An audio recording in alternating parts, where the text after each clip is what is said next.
Hello అండి. ఈరోజు రత్న కిచెన్స్లో Konaseema special కొబ్బరన్నం ఎలా చేయాలో చూద్దాం రండి. ముందుగా ఒక గిన్నెను స్టవ్ మీద పెట్టండి. అందులో 3 స్పూన్ల ఆయిల్ వేయండి. ఆయిల్ హీట్ అయ్యాక మసాలా సరుకులు వేయండి.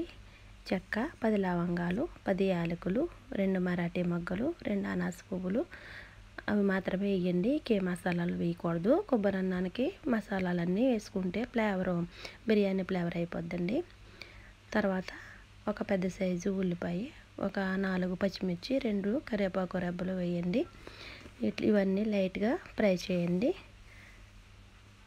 తర్వాత అండి కొబ్బరన్నానికి మెయిన్ మసాలా వచ్చేసి అల్లం, వెల్లుల్లి, ధనియాలు, గసగసాలు పేస్ట్ అండి.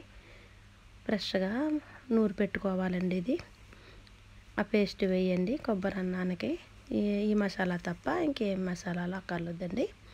ఇవన్నీ కూడా కొంచెం ఫ్రై చేయండి. అందులో 2 స్పూన్ల నెయ్యి కూడా వేయండి.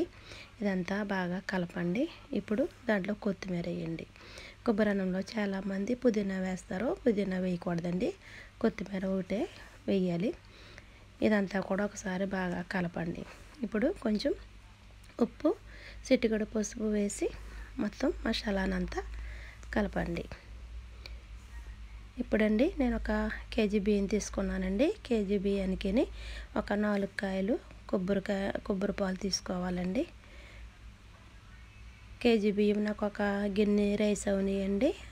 ఒక గిన్నె రైస్ నేను 2 గిన్నెలన్నర తీసుకుంటున్నానండి. ఎందుకంటే నేను రైస్ సోనా మసూరి అండి.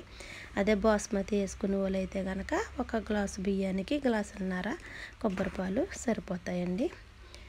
తర్వాత ఇదంతా కూడా ఒకసారి కలపండి. ఇప్పుడు మూత పెట్టండి. అవన్నీ కూడా తిరగబడాలి మొత్తం అంతా. ఇంకొకటండి, కొబ్బరి పాలు తీయటానికి చాలామంది మిక్సీలో వేసి కొబ్బరి పాలు తీస్తారండి. అలా కాదు, కొబ్బరి కూర తీసి పాలు తీసుకుంటే బాగుంటుందండి. ఇప్పుడు నీళ్ళన్నీ తిరగబడ్డాయి. మనము కడిగి పెట్టుకున్న బియ్యం అండి. బియ్యాన్ని అందులో వేద్దాము. ఒకసారి కలుపుకుందామండి.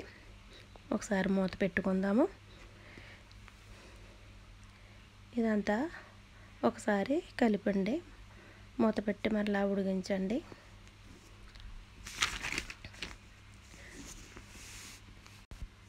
ఐదు నిమిషాలు హై ఫ్లేమ్లో ఉడకనివ్వండి. ఒక 5 నిమిషాలు సిమ్లో పెట్టి ఉడకనివ్వండి. ఇప్పుడు ఒకసారి చూద్దామండి. సగం వరకు కుక్ అయిపోయిందండి. ఇప్పుడు మంటను సిమ్లో పెట్టుకుందామండి.